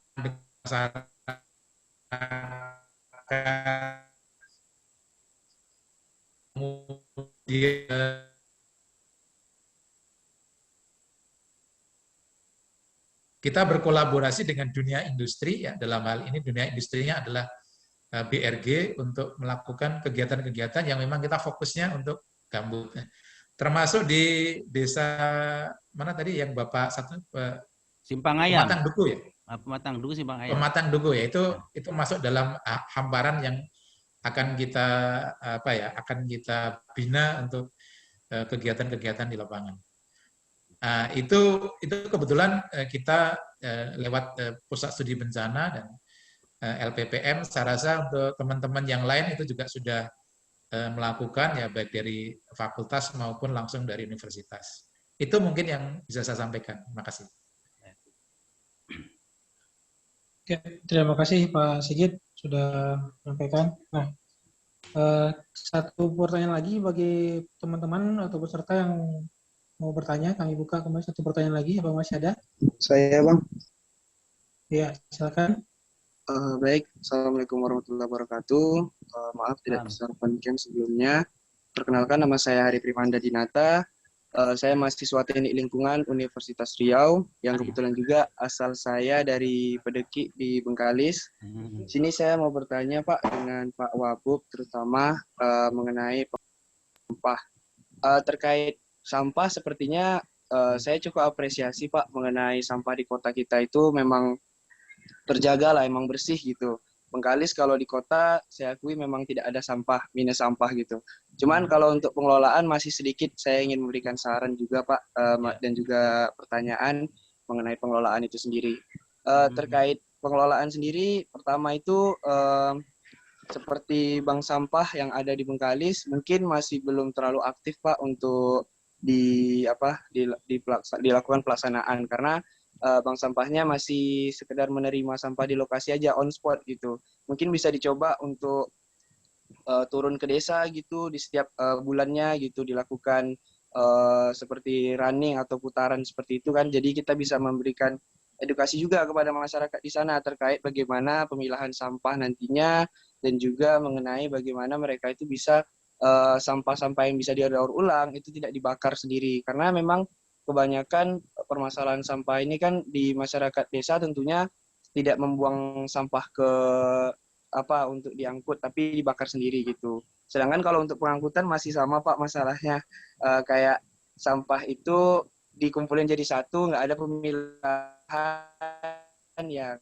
Kalau pun dipilah dikasih ya Pak gitu. Terus ingin bertanya Pak tentang pengolahan sampah ini, terkait ada nggak rencana bangunan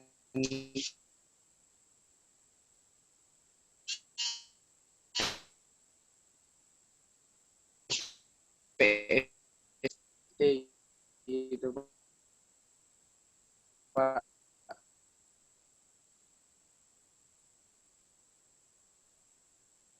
Kayak tempat pengolahan sampah terpadu itu memang parah kali di sana Pak gitu. Mungkin bisa diberikan solusi ataupun seperti tadi Pak, ada tinjauan mengenai pembangunan DPST dan juga ini ekspansi Pak. 20 tak ada lagi, tak bertahan lagi karena ada ketentuan dan indikator-indikator lain. Tapi nanti kita akan raih lagi karena memang COVID ya. Tapi yakinlah kita akan pertahankan kota yang kita cinta ini akan lebih bersih, berseri, dan berdelau. Nah, kemudian usulan bank sampah dan lain sebagainya. Ini sekarang menjadi sebuah progres kami dengan lingkungan hidup tentu. Dan bahkan ada salah satu contoh, mudah-mudahan ini dibuat di Kabupaten Bengkalis baru. Adanya perdes tentang sampah. Kita akan mulai di Desa Wonosari. Wonosari ini betul apa yang disampaikan oleh Arya, ada pembuangan tempat sampah sementara. Ini yang filosofinya bahwa sampah itu adalah emas. Maka melalui perdes itu nanti Karang Taruna, pemuda desa, ataupun pemuda-pemuda kita yang belum mendapatkan kerjaan, dia bisa mengelola sampah ini di tempat penampungan sementara, baru setelah itu kita bawa ke tempat penampungan sampah akhir. ini akan mendapatkan sebuah pengelolaan sinergisitas yang baik. Jadi desa juga mendapatkan pendapatan, pemudanya dapat kerjaan, sampahnya bersih, kotanya akan berseri dan berkilau itu. Dan insya Allah dalam waktu tahun ini kita desa-desa yang lain keberhasilan ini. Betul, kalau di pasar pagi itu memang ada persoalan membuang sampah ke sungai, insya Allah sekarang tidak lagi. Mereka sadar bahwa sungai itu bukan tempat sampah. Dan kesadaran-kesadaran ini karena perlu sosialisasi kita semua. Perlu pendekatan-pendekatan yang bijak dan baik. Dan insya Allah akan terus dilakukan. Memang dalam periode saya ini, kita sudah mulakan dengan giat kembali gotong royong di tempat-tempat publik. Bahkan kita kemarin ketika Roro 24 jam akan dibuka, kita gotong royongkan seluruh OPD dengan masyarakat. Baik di sisi Roro Air Putih maupun di sisi Roro yang ada di Sungai Selari. Dan akan berlanjut itu nanti di tempat-tempat publik. Meski ada juga anggaran di OPD-OPD, ternyata kalau kita giat, gotong royong kita hidupkan kembali, maka akan lebih bersih lagi dan merasa kebersamaan. Daripada tidak ada olahraga, di kantor juga kadang kerjaan juga belum ada, maka ada hari ataupun waktu-waktu tertentu yang kita akan kerahkan untuk bersama-sama giat membersihkan desa itu. Jadi terima kasih atas masukannya, Arya. Saya tunggu di Pedegik ya, untuk mengembangkan juga perdes yang ada di Pedegik setelah nanti di Wonosari berhasil. Itu diantaranya. Kemudian Pak Sigit, Pak dosen, terima kasih atas pusat studi bencana gambut yang ada di Provinsi Riau untuk Bengkalis. Saya ingat juga Profesor Asaluddin Jalil itu juga sangat concern untuk membantu kita tentang keberadaan eksistensi dari rumah-rumah gambut ini. Maka kami punya langkah strategis di 4 langkah itu di Bengkalis, diantaranya adalah pengelolaan wilayah KPH berbasis kawasan hidrologis gambut. Nah ini kita gesa, kita genjot terus, apalagi sekarang tumbuh LSM, NGO, masyarakat yang senang sekali bagaimana menghidupkan kembali tumbuhan, tanaman yang memang bisa menahan api, yaitu geronggang. Jadi ada lembaga non-formal namanya Ikatan Pemuda Melayu itu, dia sekarang sudah membibit geronggang dan dia tanam. Tetapi yang ada di lahan gambut dan anti panas. Nah, kenapa ini juga tidak diberdayakan? Saya berharap Walhi nanti, kita berharap juga Kementerian Lingkungan Hidup tidak hanya ngurusi abrasi, tapi ini kebakaran hutan kan sangat luar biasa. Apalagi survei mengatakan oleh Pak Sigit, Pak dosen, memang kita dalam kondisi kalau di Bengkalis sendiri itu 90% gambut, di Rupat 53%, nah itu kan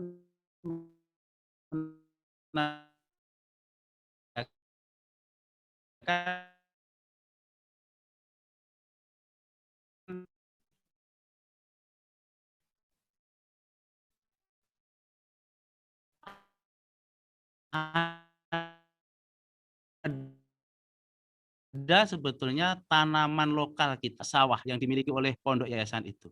Dan di sebelahnya itu semuanya tumbuh subur padi. Ketika minta syarat 1 dari Kementerian Pertanian, hasil survei studi dari UNDI, tiba-tiba katanya tanah itu tak cocok untuk padu pula. Patalah sudah siaga. Tolong ditinjau lagi laboratornya, Pak dosen. Siap. Jangan-jangan salah itu. Karena di sampingnya itu panen padi nih ya. Panen padi kemarin kita panen turun mengatakan itu tidak cocok. Nah ini gimana ini ya bilang? Tolong sehingga duit dari APBN itu yang kelompok tani kita siapkan batal. Ini tanggung jawab Pak Sigit. Petani kami merajuk ini kan. Nah, nanti kita cek ke lapangan Pak Wabu. Baik, tolong dicek kembali ya Pak Sigit. Siap. Ya, terima kasih juga Pak Sigit yang sudah 9 tahun bertungkus lumus meneliti, mensurvei tentang Bengkalis. Belum jumpa, insya Allah nanti kita jumpalah. Minimal buka puasa bersama atau setelah hari raya nanti. Ya, terima kasih ya. Mitigasi tetap kita juga akan laksanakan. Tidak hanya mencegah saja. Terima kasih Pak dosen. Terima kasih Pak bagus.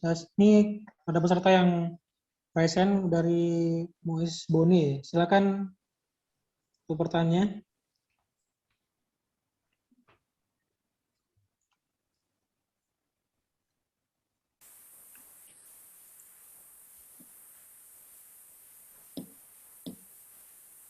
Pada Muiz Boni, silakan kalau ada yang mau bertanya.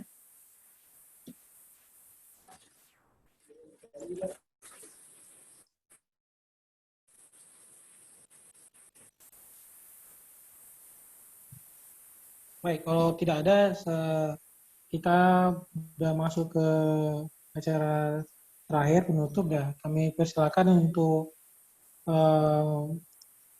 memberikan pandangan terakhir dalam diskusi kita ini, dimulai dari Pak Burhanuddin. Silakan Pak.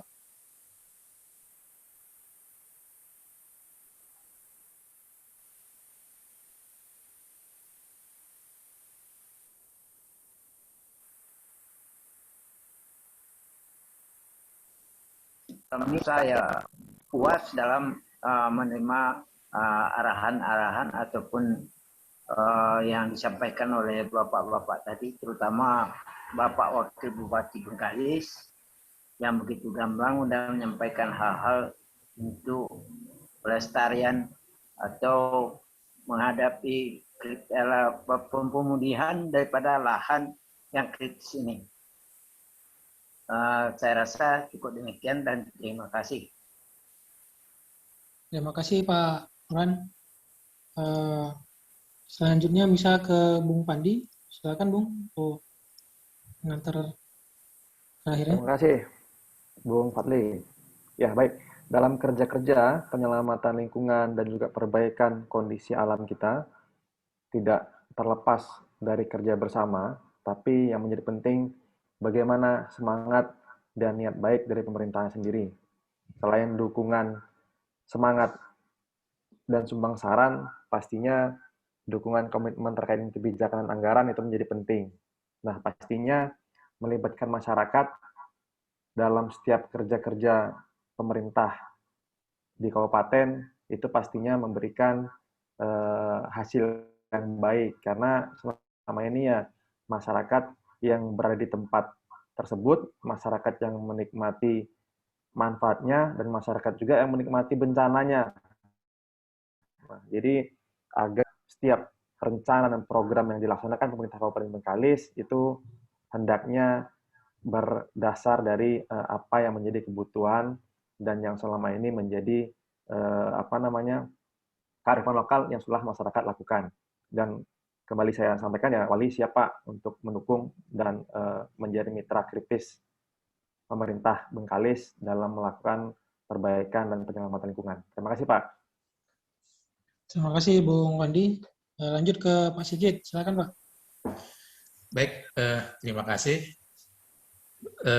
Saya kebetulan saat ini diamanah jadi Ketua Pusat Studi Bencana di Universitas Riau. Pusat Studi Bencana itu visinya adalah bagaimana memitigasi bencana yang terkait dengan pengelolaan gambut yang tidak benar. Ya, kebakaran, subsiden, dan abrasi. Jadi kami tetap konsisten bagaimana bumi Riau ini yang dominan 50% lebih itu gambut, itu tetap terjaga lestari, dan gambutnya tetap memberi manfaat yang luar biasa bagi kita, karena itu adalah aset yang sangat tak ternilai mungkin bagi kita ya. Dan kami juga membuka peluang ya, yang tentu Tridharma perguruan tinggi ya, penelitian, mengajar, kemudian mengabdi ke masyarakat. Tentu ya dukungan pemerintah ini sangat vital ya, karena ya, kita kerja-kerja seperti ini, kami sudah panjang kegiatan kami, mulai dari di Kabupaten Kepulauan Meranti, Siak, Bengkalis ya, itu memang merasakan bahwa support pemerintah, khususnya pemerintah daerah, ini sangat menentukan. ya mulai dari anggaran, mungkin juga perhatian juga ya. Ketika kita melakukan kegiatan-kegiatan, mungkin ada apa teman-teman atau bapak-bapak dari Pemda itu rasanya oh kita ini bersama gitu. Apalagi kalau mungkin Bapak Bupati dan Ibu Bupati dan Pak Wakil Bupati itu turut serta dengan kami, itu kami juga jadi lebih semangat untuk melakukan kerja-kerja seperti ini. Jadi ya mungkin ya terus kita bersama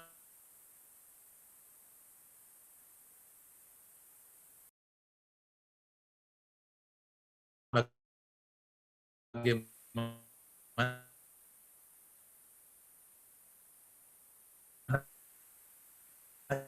kita memberikan kontribusi, bagaimana kita menyelamatkan. Mudah-mudahan akan ada tindakan dari Kabupaten Bengkalis akan mendapat sebuah aksi ini dengan kebijakan yang berkelanjutan. Karena kami perlu kerjasama antar stakeholder dalam mitigasi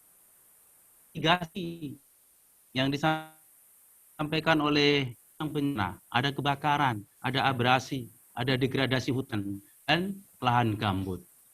Sementara kita dihadapkan pada posisi yang dilematis. Rakyat harus budayanya dengan membakar, kemudian kita larang. Apakah rakyat bisa makan? Apakah rakyat bisa memenuhi kebutuhan? Nah, inilah sebetulnya perlu kebijakan taktis dari pemerintah dan kita semua. Boleh kita jaga lahan gambut ini agar lestari, tapi berikan cara, solusi, petani kita, pekebun kita, rakyat kita tetap mendapat keterjaminan pangan dan makan. Maka itulah butuh pemberdayaan-pemberdayaan seperti yang akan kita rekomendasikan pada kesempatan hari ini. Kemudian tentu kami pemerintah Kabupaten Bengkalis sudah punya langkah-langkah yang strategis untuk mengendalikan itu semua. Artinya adalah pengendalian kebakaran lahan dan hutan dengan pendekatan teknis sosial dan kelembagaan. Kami juga akan mempunyai sebuah regulasi bagaimana pengaturan sumber daya air untuk mengendalikan tinggi muka air, menurunkan laju subsidensi dan emisi dari GRK itu. Dan yang paling penting adalah pengembangan silvofishery untuk mengendalikan kerusakan mangrove dan abrasi pantai. Itu diantaranya yang dapat kami sambut. Kalau Pak Sigit menyambut baik dan mohon meminta kerjasama dan dukungan dari pemerintah, begitu pula sebaliknya. Kami pemerintah Kabupaten Bengkalis mohon dukungan yang kuat dari akademisi, dari Walhi, dari LSM, dari korporat untuk menjaga kelestarian lingkungan dan memberikan kenyamanan dan kesejahteraan bagi masyarakat Kabupaten Bengkalis. Ke Pekanbaru naik kereta, bersatu padu kita bisa. Buah sawit, buah semangka, bencana abrasi kita hadang bersama. Terima kasih.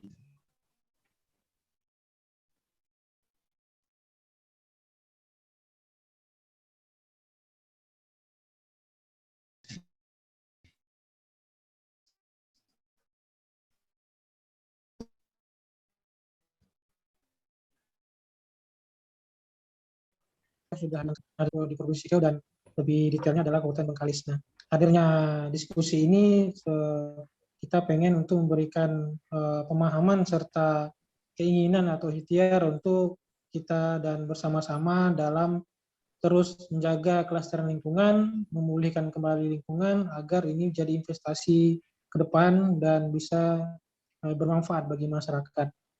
Saya sebagai pembicara mohon maaf ketika ada salah penyampaian. Terima kasih kepada Bapak Wakil Bupati, Pak Bagus Santoso. Baik, sudah terima kasih hadir. sama. Pak Sigit, terima kasih Pak sudah berkenan hadir. Pak Burhanuddin serta Bu Sama-sama Pak. Ya, Saya sebagai pembawa acara menutup diskusi kita ini dengan mengucapkan alhamdulillah. Kami pamit mundur. Wassalamualaikum warahmatullahi wabarakatuh. Salam adil dan Waalaikumsalam bersama. warahmatullahi wabarakatuh. Terima kasih Pak, Pak. untuk Bapak Wakil Bupati dari mahasiswa Pak. Oh ya, sama sukses Bapak, bahagia Bapak. mahasiswa balik dah bawa oleh-oleh itu. Iya Pak. Kami dari Pak, dari Ikatan Mahasiswa Teknik Lingkungan Indonesia Pak, di Regional 1 Sumatera Pak. Oh ya, Insya Allah ya. membersamai Pak ya. Ya, sukses. Iya Pak. Kebetulan kami udah kerjasama juga dengan Walki dan Bang Arul juga di sini Pak. Mohon Nah, itu dukungannya baru Pak. oke. Yo. Terima kasih Pak. Sama-sama. Sama-sama Pak. Siap. Terima kasih Pak Fadli, Pak Siap. Sigit. Terima kasih Allah juga. Bengkalis Bedelao, Pak. Sayonara. Yo, bener. Iya. Bengkalis Bedelao. Waalaikumsalam. Waalaikumsalam warahmatullahi wabarakatuh. Pak Sigit, terima kasih Pak. Siap, makasih sama-sama ya.